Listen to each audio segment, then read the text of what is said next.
told you a little bit about what we do in the most base terms. We are tracking vehicles. We are upfitting them with safety cameras, and that is to keep them safer on the road, give them visual cues when they're doing something unsafe, have a recording of what's going on the road, because in our customers' world, they have these beautifully wrapped trucks driving down the road with a logo that screams, I have commercial insurance. Come hit me. Those vehicles are typically have, hundreds, if not thousands of pounds of equipment and upfitting. They're designed for efficiency and not designed like a race car. So when you're paying someone to drive your vehicle down the road for hours a day, our customers are in the road 2 to 3 hours every day. They have distractions, they have mobile phones, they're thinking about their job, they're getting phone calls. It's a dangerous thing to do. So that's what Azuga focuses our efforts on. Yep. Yeah, and I think, and today, Matt, what we're going to talk about, I know there's kind of the three pillars that you guys have talked about before about recruiting, technicians, retaining, but we were going to focus on balancing safety and efficiency. So the third Yes, corner exactly. of it. So Yep. so there's that aspect that you mentioned of how do you start a business? How do you maintain your business? You are constantly having to recruit technicians to come on board to either grow your business or to make up for attrition. You have to have the work trucks for them to get to those jobs every day. That's been a particularly difficult endeavor for the last few years with COVID and all the issues related to acquiring vehicles and getting the services needed. But the part that, to your point, that we want to talk a little bit more about is balancing that safety and efficiency. On the one hand, if you have strict policies, you can enforce the ability, the requirement of your technicians to drive like grandma, drive above, at or below the speed limit. Make sure that they're doing everything proper. But at the end of the day, that takes away from their ability to get shit done, to get to the customer's job site on time, get the work done, get to the next job. So there's an existential balance that our customers have to face. They want to have a safe culture. They want to make sure that they're not creating a liability. They're not getting their employees injured or worse on the road. But they have to balance that with making money. So that's what our customers are dealing with. Right. So there's the idea of, I guess, to start, maybe it'd be good. I've heard the term a number of times where the term is safety culture. So it's, and I have like my own, I think, understanding of what that means. But I'm curious Mm-hmm. as like kind of kick it off. Like, what is that? How do you define that? What is from a contractor's perspective, what is a safety culture? Well, it means different things for different companies, and some customers of ours, small little mom and pop shops, they don't even consider themselves having a fleet, even though they're paying for these vehicles. They have a couple employees, and they're myopically focused on just getting the job done, and everything else is just noise. That's big company culture. Then you have on the other side of the spectrum, we've got your large customers that have hundreds or thousands of technicians, and they literally have full-time personnel whose primary focus in life is operational efficiency or safety or both. And then there's that middle group that are trying to blend being a small company, just trying to be efficient and focusing on customer satisfaction, but also realizing that there are risks to their business if they just treat themselves like a mom and pop shop and don't try to elevate their culture to include things like safety. How do we make sure that everyone comes home at the end of the day nice and safe? So it depends on the journey of the company is where I'd start that. Right. And kind of, yeah, right. And like to your point, which bucket, not to use fancy terms, but like which bucket they're at in terms of size and scale and like where they're at. Yeah, which makes sense. So what about like, Yeah. okay, so there's kind of the what, which is, okay, it means different things to those different levels of contractors. That is what like a safety culture is. And then maybe let's like talk a little bit about the why, which is like why it matters and why it matters, why it's important to instill or to create and then instill and implement a safety culture, regardless of which bucket you're in as a contractor, what size you are. I believe this is a stream. Yeah, yeah. I think there's All right, just the Mr. straight Stevanovski. to the bones liability of Well, if hello, you Matt. have an accident. Yeah, well, There's most first of all, likely good to going see to you. It's be been a long lawsuits. 5 seconds. They're going to just since complete distraction that from stage. your But business. yeah, and so it's just I'll go first. I'll introduce myself. going to cost you Matt, money. It's just we're just gonna have a one big conversation here, headache. But I'm So Alec. avoiding So I'm with accidents Homepros. I'm an editor. is just and it's so a we're business basically decision. a digital media And then company you that have covers the business of the moral HVAC obligation industry. So we of write about protecting your technology own trends, employees. things going on If in the you don't have economy, any policy government, whatsoever, and you and just hear the different keys to the day-to-day car, developments go that nuts, impact come back at the HVAC end of the for day, and all I'm contractors. focused We on write is it. bill We rates, do it online. an NPS scores for my Newsletter that customers. goes out. You're opening yourself up And we to really focus a lot on just unnecessary covering a lot of liability. those developments, just to Like kind I of keep said, you got people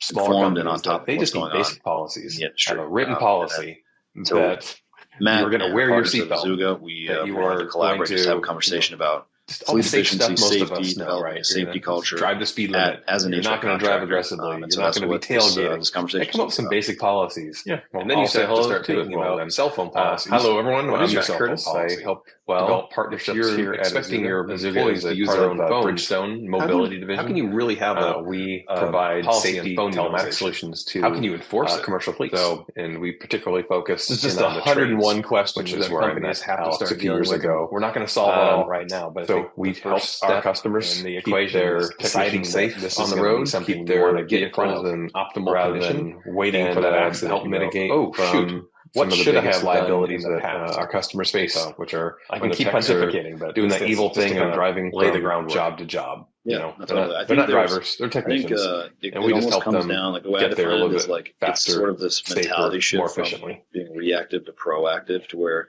you're getting ahead of a lot of this stuff, so that, like, yeah, it may not happen this year, it may not happen for 6 months or 9 months or whatever. What do you want to talk about but here? it does actually Want me to happen. jump in and One, you know So, exactly yeah.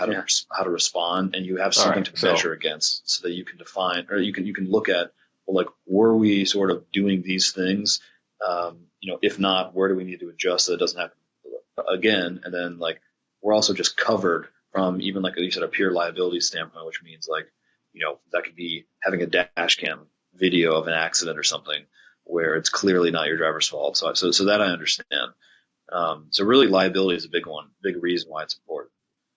I think. And again, coming back to the business standpoint, let's say you've got 5 techs and you have 5 trucks, and one of those techs gets an accident in the middle of the day. He had 3 more jobs to do. Now what? Yeah. Now it becomes this chaos at the back office. Shoot, do we need to look at every single job that's scheduled by the other 4 techs?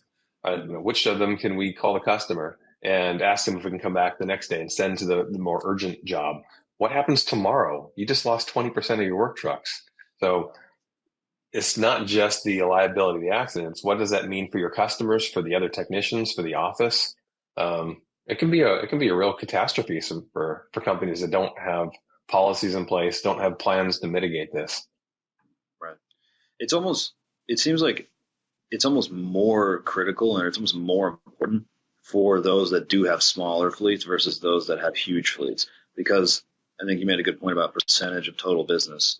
Like, if you only have 4 trucks on the road, one of them gets taken out, roughly 25% of your business, you could make the argument day to day, like in terms of jobs to be done, each given day is just out of commission.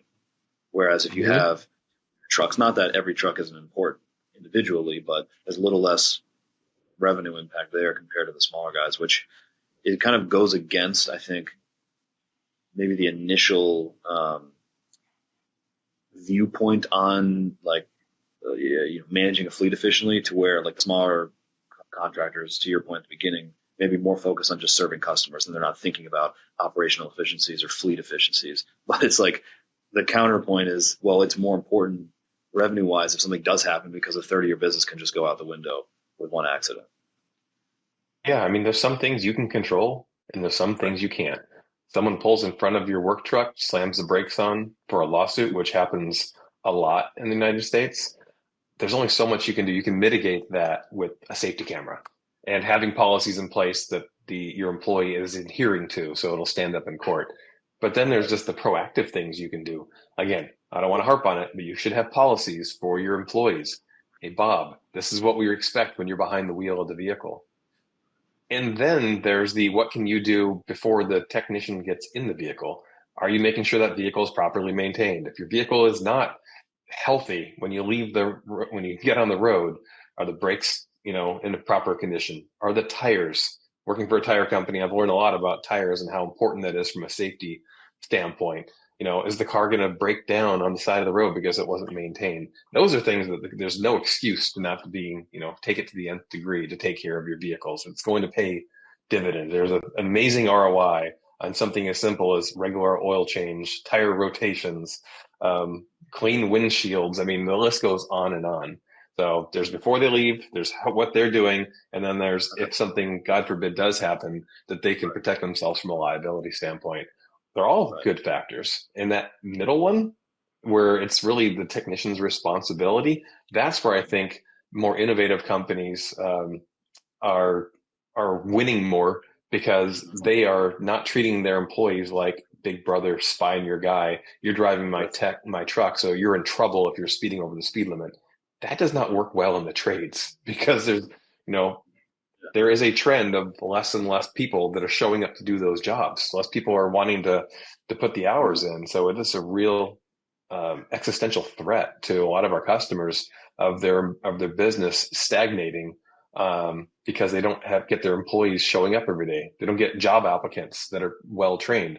So you want to retain the great employees you have. And I've found over the last decade or so that there's a reverse correlation between your best technicians and their good driving behavior. The best technicians are the worst drivers. They have a little bit more arrogance. They have a little more confidence. They think that unlike everyone else, they are not going to get into an accident. They literally wear their seatbelts the least. I would put money on this, $100 to one. Go talk to a contractor and ask them that question. Is your best tech your worst driver? It's almost always yes. Sure. So you don't want to yell at them, because that's just going to bite you in the butt. You want to reward them. You want to show them through your own driving behavior. You want to show them that others in the company are following these policies. You should be able to stack rank everyone that's driving a vehicle. Are they driving it safely and efficiently? That data is available. It's not just from Azuga. It's from any decent telematics solution. So how do you get them to try to compete to be better? You pay them money. You give them a few bucks. You have a reward system. These technicians, they like to compete. They want to be the best. So I've seen this time and time again. Have a leaderboard. Maybe it's once a week. Maybe it's once a month.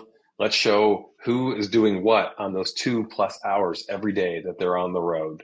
It's one of the biggest expenses that our customers have: acquiring those vehicles, fueling those vehicles, maintaining those vehicles, insuring those vehicles. So paying your technicians to drive those vehicles like it's their own vehicle, it's immense ROI. They don't care about your fuel bill. They don't directly care about spending money on tires. They don't care about your insurances until it affects their bottom line. Because every dollar you're giving to, nationwide, it's a dollar you can't give to your technicians or invest back in the business. So sorry, let me get off my high horse here. No, I think that's great. Yeah, I mean, I want to unpack it a little bit, because you said there are two things that I'm curious about personally. There's the idea of looking at it in three segments almost, like in terms of implementing a safety culture, which is before, during, and then after, like if something does happen. And then I think you mentioned that a lot of the innovative companies are doing interesting things in the middle part, where it's like, what are technicians doing while they're driving around during the day, going on from job to job? Is there an example of something that stood out to you when you were talking to, whether it was like a customer or whoever it was, that some of those innovative companies are doing, like in that middle part of it? Yeah, I think one of the initiatives I've had here at Azuga for the last year is, when you look at the numbers, you look at what are the causes of accidents.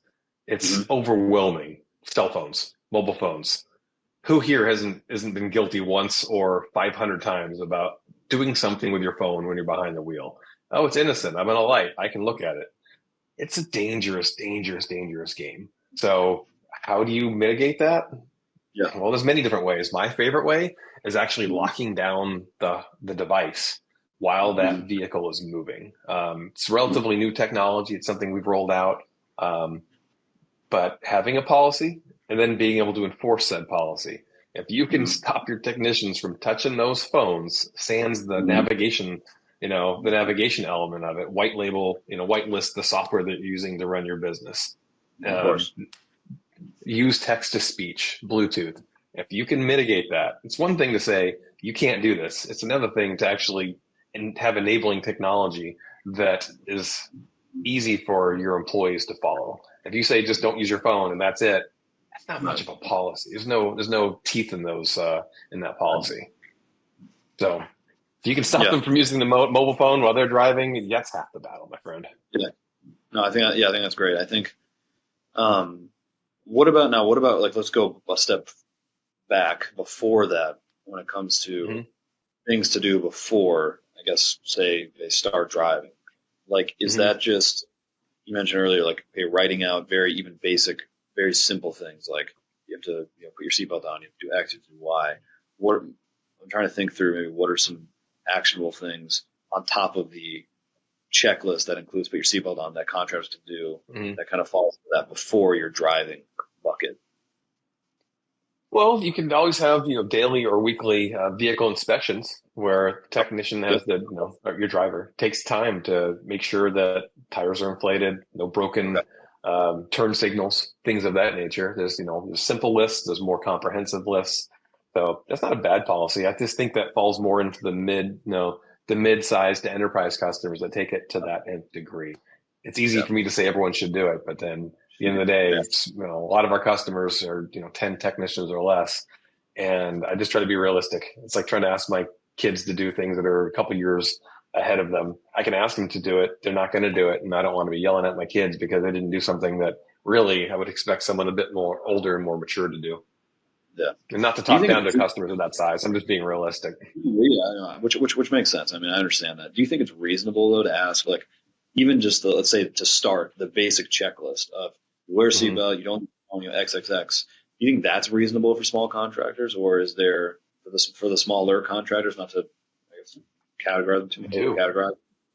No, I do. I don't care if it's you have one employee. You should have policies about not eating while driving. Let's call a spade. Not smoking. We still see customers on our videos smoking. There's some things you just should not be doing, but that's what people do when there's no accountability, when they're all by themselves and they're in someone else's vehicle. They don't care about the value of that vehicle. They're not thinking about the next person that might get in that vehicle, tomorrow or next year. It's today, right now. My job is to get to these customers' locations and do something, fix something, repair something, inspect something. They're not really thinking. I'm overgeneralizing here, but oftentimes they're not thinking about the vehicle and the risk profile that they are putting themselves in every day. Again, working for a tire company, I never thought about tires until I came here. And then the numbers and statistics about how unsafe it is to drive a tire that's over or underinflated. You'll see a number in the slide that I'm showing. It's about 300% increase in risk while you're on the road if that tire is not properly maintained. I think that should be one of those core things that our customers and their technicians are thinking about every day. If I get into an accident because of whatever reason, it could be something as simple as there wasn't enough fuel in the tank, the battery level was low, the list goes on and on of the things that prevent our customers from starting the day at the shop, getting to all those jobs, and then getting back to the shop, or when the technician takes the vehicle home at night. There's just a lot of little factors that all adds up to just honestly unnecessary liability. Yeah, I think it's an interesting point too to think about. Like, it's easy to, I think, overlook the individual points on what would be like a checklist, like we're talking about, which is seatbelt, smoking, eating, phone usage, tires, like basic maintenance, inspection. But I think where it gets really like obvious, even just from like a numbers standpoint, when you look at the impacts of it, is when it's all aggregate. It's when it's all together. Because it's almost like, well, okay, yeah, I'm gonna put my seatbelt on. I understand that. I'll do that. I may not do it, but if you're able to almost lump all those things together and then have like associate a number with those things, I think the aggregate is like very that almost serves to me as like a tipping point of like, yeah, this is extremely obvious that there needs to be some accountability. There needs to be a lot of accountability, a lot of process and things regarding your fleet, because it's just like such an obvious like there's such an obvious ROI in doing these things, and you're just leaving yourself open to so much risk and liability by not doing those things to a certain degree. What's something that took you by surprise? Oh, you go. No, sorry, you go. I was just thinking what we were talking about a moment ago. You've got your large organizations that literally have full-time employees whose purpose in life is to do X, Y, and Z, maintenance, Yes. operational efficiency, safety. But so many customers, you start off with, I'm great at what I do. I'm working Yeah. for the man. I'm starting my own company, and then I'm going to hire someone. And that mentality, that's a big chasm between I'm a large organization, cog in the wheel. Everyone knows what, everything. There's a playbook for everything, on one side of the spectrum. And then you've got I'm an entrepreneur. I'm a plumber. I'm doing, air conditioning work. I'm not thinking about these things. It's just the evolution of their business hasn't gotten there yet. And that's a decent number of companies on the road today. They've got a couple technicians. They're doing well. Of making money, but they're not seeing around that turn, no pun intended, but around that turn, there is this liability, this risk factor they weren't even conscious of. So this is more designed, honestly, for our SMB customers that are, 10 years or less in the market, and they're looking to us so give me some tips, give me some tricks. What are other companies doing to be more efficient and to reduce their liability? Because they go hand in hand. As I mentioned in the beginning, you have to balance being efficient with being safe. And there is a middle ground here where you can look back and go, I've done everything I can to grow my business in a safe and efficient manner. Okay, you were asking me a question. Sorry. Yeah, I was just going to say, well, that made me think of something else. Like I was just going to say, just to clarify for me, but then everybody else, when you're talking about the efficiency part of that equation, that is balancing safety, meaning you don't want drivers speeding around the road or driving recklessly to make it to jobs, but you also don't want them. You also want to still make it to as many jobs as you can in a reasonably safe manner. You understand that correctly? 100%. I don't know about you, but when I'm driving with my older parents, they drive me nuts while they're driving as they drive so slow. I wouldn't want an employee doing that Right. because my parents have nothing better to do. They're retired. Don't drive like a retired old person is what I would say. Right. But you also don't want to treat it like a 16-year-old kid that's driving someone else's car.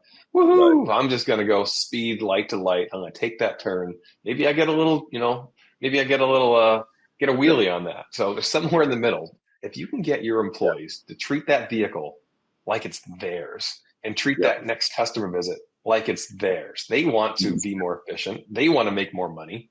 Hopefully you've got a good incentive for them to have that mentality of, I want to get to all the jobs, be there on time, wrap up, get to the next job. I want to meet my ETAs. I want to meet my deliverables, but I want to be home at 5 p.m. or whatever the time is. So I don't try not to go for overtime.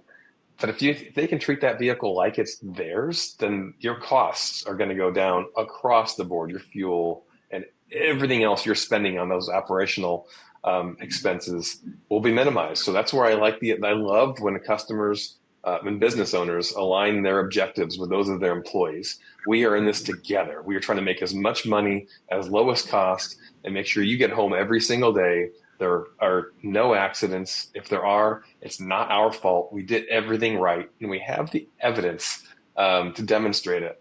That makes me really happy when customers are thinking that way. And if we can help influence them on the before, during, and after, kind of journey of their customers, I love it. I know we're keeping more people are going home safe without having an accident because they are following best practices out there today for commercial fleets. Yeah. It almost makes me think it seems like, do you think that the reason or a reason why so many contractors are not doing that, for those that aren't, is because they're not having even a 1 or 2 or 3 meetings, or say even a monthly recurring meeting where they're simply communicating to technicians, to the rest of the employees, here are literally the costs that we are incurring by not doing X, Y, Z. Mm-hmm. I don't know. Make them a partner in your business. Don't treat them like keep them in the dark. You don't need to know this stuff. Just get to the job and that's it. You don't need to know my profit margins. You don't need to know what my expenses are. You don't need to know. No, I'm not a fan of that, to be honest with you. Yeah, really. Which I understand. Yeah, so it almost like that in itself is like kind of a culture shift, because there's a transparency element that comes to that. But then again, the argument is, well, the benefits way outweigh the cost of just simply letting employees know, look, we're losing X dollars, or we're risking X dollars by not doing these 3 things, or by not, holding ourselves accountable to that. Do you think, Yeah. have you guys noticed that employees, do you notice that contractors that let their technicians take vehicles home versus like they keep them at the shop, is there any difference in like accidents, or I don't know how maybe you would measure that, but I'm just curious as to if there's any, just even like anecdotal things that you've heard. I mean, Comparing. I can give you anecdotes. I don't have data on the, accident Yeah. rates of, um, Mhm. obviously it's a perk, right? I even see it on some of our customers' websites about, hey, you're going to be able to take your vehicle at home and you're going to get a gas card. So Yeah. it definitely helps with recruiting. It helps with retention. You've got one employer that requires you to drive to their office every day to get in the truck, even though half the time the customers are literally closer to you in your home. That is not competitive nowadays. There's an expectation of, hey, you wanted me to minimize the number of hours I'm on the road and being productive. Taking the work truck home is a no-brainer. But then Okay. if you do that, you have to have policies in place and you have to have mechanisms to enforce that. That's when you do something as simple as, you have a tracking system. It could be any decent system out there. You can Yeah. set alerts. Hey, I'm going to put a geofence around your home, and your expectation is that vehicle does not leave between these hours and these hours, these days a week, and it just match with your work schedule. And we are going to have visibility. There's always the exception. You can ask for permission to take it to the store, but Sure. this is really just to minimize the time you're on the road. That's definitely a perk, and they can probably get more efficiency out of their employees and get more jobs done in the course of a month Yeah. with those types of policies. So that's also just a respect level, a trust level. There's an implicit trust level when you allow your employees to drive those vehicles home every day. I don't know if Yeah. I answered your question though. No, yeah. Yeah, no, you did. I think, what about incentives? Like I'm just trying to think through Oh, myself. Like the incentive question is can be a lingering, confusing, sort of moving, complex thing or problem to solve. But like obviously, even you said it earlier, money is one very simple way to incentivize people to drive well or to adjust their driving behavior. But oh, I started in location a long time ago. And back in the day, about 12, 13 years ago, when telematics was just becoming a thing, it was just yeah, called spy in your guy, big brother. I mean, it was a general rule that employees were resentful of this yep, technology. It was very rudimentary at the time. It wasn't really mhm, used to reduce insurance rates. It was just about, are my guys idling? Are they where they shouldn't be? Are they speeding? yeah, So it was very rudimentary, and it was used to go and yell at your technicians. And A, that's not very effective. B, yeah, the demographics of our country have changed significantly in the last decade. There are less people that are in the workforce. We have an aging population. So just pragmatically, you have less, there's more demand than supply. That just doesn't work well. It still yeah, happens. It's a bad business decision to admonish your employees, and just it's strictly used to tell them that they're a bad employee. That's just pragmatically does not work. right, The evidence speaks for itself. I've been here for 3.5 years now. I've talked to probably 200 customers that you actively use the driver ranking and reward system to mhm, send money to technicians. I've never heard one person say anything to the effect of why isn't everyone doing this? What is the downside to this? I, I spend $20 a week and I save hundreds of dollars, and who knows how many accidents have been avoided because my totally, technicians now have a little bit of a stake in this. I mean, we've got customers that will give away at the end of the year a Ford F-150. They'll spend right, whatever that is, $80,000, and they're not doing it just out of the goodness of their heart. They're getting a fantastic return on investment. right, Happier employees, they stay around longer, they just feel part of the company. Um, yeah.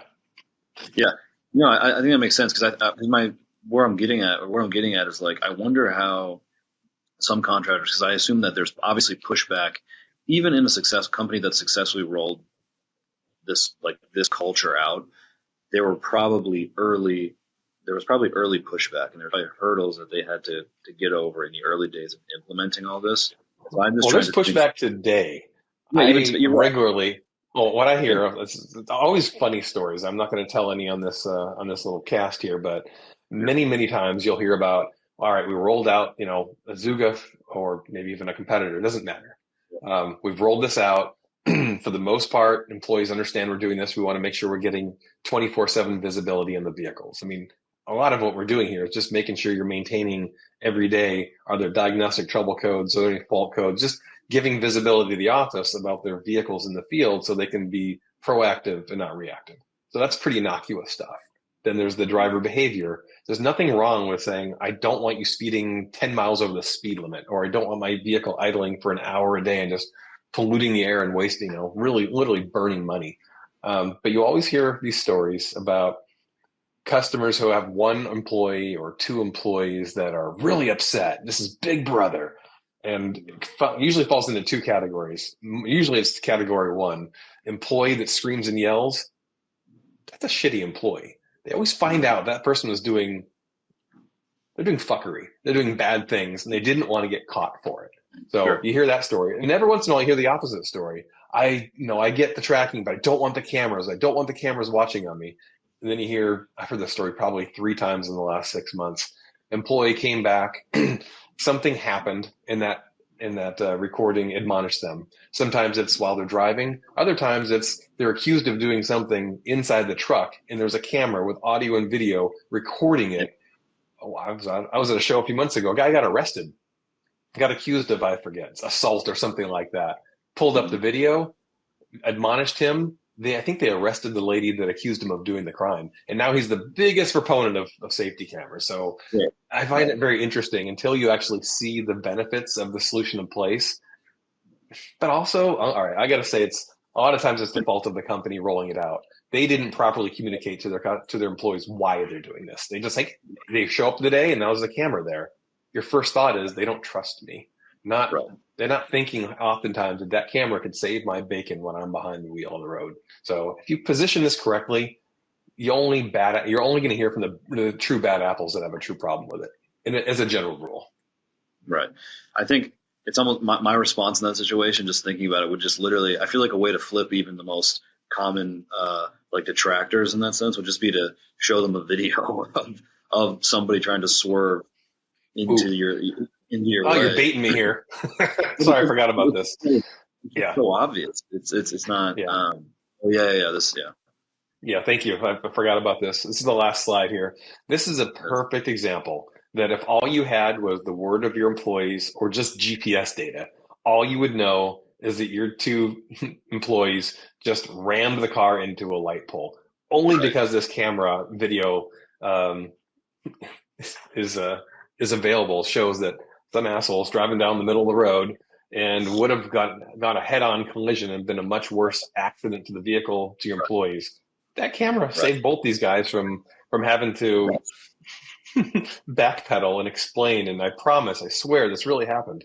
So almost every instance that safety camera is the video data is wanted. So the numbers we have here from some of our insurance partners are 70% of all accidents are not the fault of the commercial driver. So even in the instance of the 30% where it is, there's still a benefit to the company and the insurance and to our customer and the insurance agency. So they know what happened definitively. They don't have to waste money on investigation, on litigation. Yes. They just know they know what happened. And you can just cut out 3 months of lawsuits with, all right, it was our fault. This is what happened. Here's the payout. So this whole I don't want to know attitude that I hear from sometimes union shops, sometimes just businesses that have been in place for decades, I just don't want to know. Ignorance is not the answer. It's not bury your head in the sand. I don't want to see the data. That is bad business practices. But I still hear it. Right. So going backwards a little bit. So there's the idea of creating this safety culture and there's implementing it. And what that looks like, just to keep it very simple, would be like, okay, even things like making a very basic checklist that drivers follow before they get in the truck, while they're driving around, while they're on job, and then have things in place, so that when something does happen, like cameras, for example, we just have the stuff written out as a contractor. We have it written out. It's understood. There's an incentive program. There's things built in. There are mechanisms built in to incentivize and reward the behavior. So that to your point, you're not just like in a position to tell them when they've done something wrong, but there's actually something to reinforce the positive. So let's just say you have all that in place. That's maybe how you can get started on creating a safety culture and how you can start implementing it literally. But then on the back end, there are those efficiencies. There's things that like it translates to in terms of dollars. So we talked about one of them would be literally saved money in litigation in the case of like that accident, for example. What are some of the other ones? Like I know you mentioned fuel savings being one, where like my assumption is that they're driving less aggressively, they're not speeding as much, they're literally just saving on gas. Like maybe some of those other efficiencies I'm curious to get into. Oh, I don't know about you, but I pay for my own gas and I drive my vehicle accordingly. Yeah, If I had a free fuel card, I probably wouldn't care. I'd be racing a little bit more light to light. I just do all the things that because it's not my vehicle and it's not my expenses. Um, Incentives drive behavior. So if you're going to incent your employees with cash in terms of how they drive and have them compete against, their other cohorts in a fun, friendly manner. I've been in sure. offices where they do the safety report and hey, here's Bob has made the biggest improvement. John dropped a little ranking. Getting your employees to compete is just fun, to be honest with you. Yeah, A lot of our customers don't even do it for money. It's just pride. But I right. say throw in a few dollars. It's a great token of appreciation for, treating, it just makes sense. And then you take things like making sure you're properly maintaining your vehicle. You're getting the oil changes and filters and air filters and tires. All those things do affect your fuel efficiency. Right. It protects you against that vehicle not starting. And just to harp on tires one more time, if they're under or overinflated, you are getting worse gas mileage. There is an optimal level, and that level also really affects your stopping. What's your stopping power? What's the most efficient you can be when you apply those brakes? Brakes are important, but the tires that are touching the road are the ones are really what's the determining factor if you're going to be able to stop at the right pace and avoid a rear end collision, for example, or being able to stop when that right light turns red and you realize you can't make it. You want to have a Mhm. vehicle that's maintained and optimized for both efficiency and safety.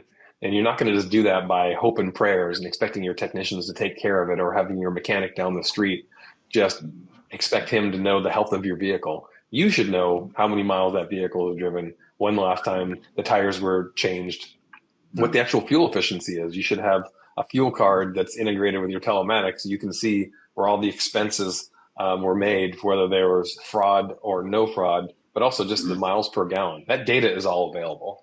It may not be the number one on your list, but if you were paying attention to it, what's that old saying about if you're not monitoring it, you're not managing it? You have to be Right. looking at these things because the crumbs make the cake when it comes to the operational expenses of a business. Yeah, that was a good. I've actually never heard that before. It's a good one. Crumbs make the cake. It's So easy to lose it. okay, Easy to say, I'm a big picture person. I don't need to see that. Okay, well, you're leaving money on the table. If you're only focused Mhm. on marketing your business, getting your employees to get maximum bill rates, those are all great things, but they don't Yeah, take away from, hey, can you minimize your liability and your expenses on the boring things that are on the slide? right. So the idea then is all those things add up, save money on fuel, and it's fuel efficiency. So there's dollars put back in your pocket on fuel every month across your fleet. And the second thing I think is from what I'm getting is like almost like I guess you could define it as operational savings. So that's things like Hmm. if you're proactively maintaining the health of the vehicle as a result of having this culture, you don't have to. I don't say you don't have to, but you're less likely to bear the expense of something that is comes from a breakdown or some sporadic thing because you have been proactively maintaining. And so there's kind of the dollars put back in your pocket in that sense. If I mean, my understanding You'll is get correct. more jobs done. I'll put it that way. If you are optimizing these things I've been talking about, the preventative maintenance, Yep. tires, et cetera, yes, you're going to save money on your fuel efficiency, but you're also going to minimize unplanned downtime. Because Right. if you're not paying attention to that, it's going to bite you in the butt. We talked earlier about, one vehicle breaks down or has an accident. Well, we talked about Mhm. accidents, but if it just breaks down, the car doesn't start. Right. It just throws a monkey wrench in your day and your week, depending on how long it takes for that vehicle to get up and running. I mean, how many customers forgot to change the oil and the engine seizes up? That's Mhm. that's a significant expense. And how long is it going to take you to get a comparable work truck back on the road? You're not just going to the Ford dealership and buying something off the line. Most likely, you Right. need to get that vehicle upfitted and wrapped if you want to get it back in line with your fleet, your brand. So they're not trivial, they're not trivial matters. And then you just got less jobs done. You got pissed off customers. You lost opportunities because, well, there's someone else doing exactly what you do in your market that will take that business, will happily take that business from you. Is there? I might have asked. Forgive me if I asked you this earlier, but I'm fascinated with the idea of tires and how much, like you said, to your point, that you've learned how much tires play into overall efficiencies. So there's like making sure they're not underinflated, overinflated. What's like another thing that tires have impact wise on efficiencies? Like how do they? Is it like, okay, if they're underinflated, or if they pop, obviously that means the truck is done and it can't get to a job. Or if, but like, are there other things that I'm missing or that I'm not thinking about that? I don't think I know a whole lot more about tires than you do, to be honest.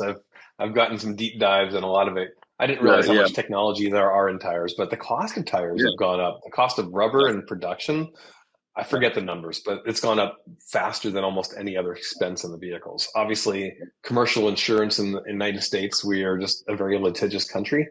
Um, you do not see this in other countries. The number of auto accidents and then subsequent, lawsuits, $1 million lawsuits, $100 million lawsuits. So the cost of commercial insurance, I think over the last 11 years has grown something like 10% a year, something like that. And also, just to put it into context, you and I as consumers, we pay for our auto insurance, and those companies we give our money to, they're making great profits. On the commercial insurance side, they're not making money. They're actually losing money as a net number because of so many of those lawsuits. You know, right, so it's kind of interesting that those things do go hand in hand in terms of your safety and then the cost of running your business. You've got that acquisition cost of your vehicle or the leasing cost. Then you have the yep, day-to-day operational cost of fuel and maintenance, and you have your monthly costs of auto insurance. And then on a regular basis, once a year, or whatever it may be, you're putting on a whole new set of tires. All of that stuff adds up significantly. yeah. I wonder if there's any data, and this is just kind of an open-ended comment, but I wonder if there's any data on successful commercial lawsuits in this realm over the past, say, like 5 to 10 years, because like my thought would be, as companies like Azuga and telematics providers have grown in adoption over the past five to Mhm. 10 years, you'd think that they're basically saving contractors' asses more over the past 5 to 10 years as these things still happen. So I don't know. I'm just curious as to if that Oh no, 100%. I number bet would you be. it's the number one, if not number two reason um, commercial contractors come to Azuga. They're looking for they're looking for a program that is not going to mess with their business, meaning they're not going to get pushback from their employees, and then things are going to reduce their liability. A lot of times, it's their insurance company saying, "You've had one too many accidents, and you must go put this technology. Here's a partner of ours," or we're interested in your business, but we're not taking you on unless you put this solution in place. Sometimes they want to share the data. Sometimes they want to get visibility and say the driver scores. Others want to get visibility into the safety camera footage or some combination of the two. So it's a no pun intended, but it's a big driver of our business and those of our competitors because the liability of your contractor, it's really on the road.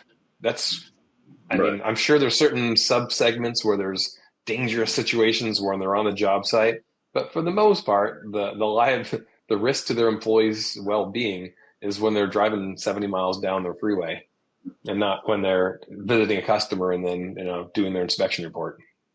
Right. As a So, rule. right. I think too, maybe to speak to the insurance while we're on the insurance point, Mhm. when it comes to implementing this kind of culture and actually going about executing this stuff for contractors, is the way to do it? Like, is it you go to once you have a system like this in place and you're starting to roll these things out, do you proactively reach out to your insurance provider and say, look, we have this thing in place. Like, what can you What do? can Or you do like, for me? Yeah, yeah, that's kind that's of where how you it works. start. Because I Okay. mean, there's no one size fits Sure. all. It depends on a lot of factors, your geography, your risk profile, the size of the Right. company, the list goes on and on. But that's where you should start. You should find a solution that works best for you. You want to find, whether it's Azuga or others, we're not the only one out there. You want to make sure it works with the software that you use to run your business. I think that's a very important factor. I won't deviate on this point too much, but if you're using field service management software, ideally that's where you can get more efficiency. It's not about safety, but if you can have that single pane of glass between your software and your telematics, it's just going to make life a little bit easier. Find the solution that's right for you. Take that to your insurance company and have them work with you. And if they don't want to work with you, they have plenty of competitors out there that if they're doing a good job, they've implemented the technology and they've implemented best practices. That's the ideal client for a commercial insurance provider. They want a company that has a safety policy in place. They have the methods to monitor it. They have the policies to manage it and incent. That's the best in class company. That's the insurance company's dream, as far as I know. Yeah. And then the way in which that translates into like direct dollar efficiencies is just in savings on monthly premiums, right? Where assuming you go find a partner that works and they give you the green light, it would just be they actually lower the rate that the contractor pays every month for their insurance, correct? Or or they omit the next premium increase. Because like I said, there's that percentage going up every year. It's staying pretty steady, as a general rule. The cost of providing automotive, liability insurance is only going up. Lawsuits are not going down. Okay. So what else? I know we're kind of coming up on towards our hour here, 50-ish minutes. Wow. What about time flies? Yeah. So I'm just thinking through, like, there's obviously the idea of what is the safety culture. I know we covered that. And then there's obviously like the why behind everything. Like, why is it important to even have these conversations as a contractor, with your company, with your drivers, your technicians, and then being able to translate that and communicate the business side of it, which is, okay, there are real reasons why we should do this stuff. And then we talked a little bit about some best practices, like some specific things, kind of the how. Is there anything else that you think that maybe just we didn't cover, like just off the top of your head, that is important for people to know about maybe best practices? I'll get back on my high horse. I think there's an ethical issue here. I think if you're responsible for creating a business, running a business, serving your customers, paying someone every day, directing them on what to do, if you're not directing them on how to be safe and they have an accident and they get hurt or they hurt someone or other people on the road, there's just an ethical, moral obligation to not do that. I don't hate to be too, simplistic about it, but you have it at your control. Pragmatically, there's a great ROI on doing it. So why would you not do it? You got better things. Do you have better things to do than keeping people safe? Right. Not to be too moral on it, but why wouldn't you? Right. Yeah, because I've heard this, and it scares me, honestly, when I hear business owners or operations managers say, I just don't want to know. I don't want to know when my guy is speeding because then I'm liable for it. Right. That is just wrong on every level, but I still hear it. Yeah, right. But aren't they're liable for it anyway, right? If something does happen. Yes. Right. Yes, but that's not what they're thinking. That's not what they're saying. They're just wrong. That's probably the number one reason I wanted to have this conversation with you, because there's still people out there. They're probably running a great business in certain aspects. They're really good at parts of their business, but this is not part of what they do well. Having a safety culture. Ignorance it's not a solution. Right. Yeah. I think it's maybe looking forward, like, do you think, and this might be a little bit of an obvious thing, but it could not, but like over the next, say, I don't know, 3-5 years, say 5 years, does it get better? Does the adoption of a safety culture go up? Does it have a better light on it? Or is there always going to be we have to get uncomfortable and people are going to push back and it's going to, I don't care, I don't want to know, blah, blah, blah. And some percentage of them do it? Or do you think there is a shift? There's a point over the next 5 years where it does shift and it's kind of a way more widely accepted thing? The latter. I see that a lot. When I started here 3.5 years ago, safety, the reasons they're coming to us were more about operational efficiency and less about safety, but it's become safety, and then some more safety. Everything else is an ancillary benefit. because the risk to their businesses are predicated on those accidents. I'm feeling pretty optimistic about it. Honestly, the technology is getting better. It's getting cheaper. It's getting mandated by insurance companies because they don't want to lose money. It's just I'm seeing a very positive trend. I still get concerned when I hear I don't want to have this data. I'm hearing it less and less, but I'm still hearing it. So there's still lots of work to do. Yeah, no, I agree. I think long term there are wins at its back almost. So like if it weren't to work, there would be some interesting things. I don't know what they would be that like prevent it from working, but I agree with you in that there are wins at the back at this trend's back that will push it in that direction. I agree. So wow, an hour just flew by, my friend. Hope your day goes well.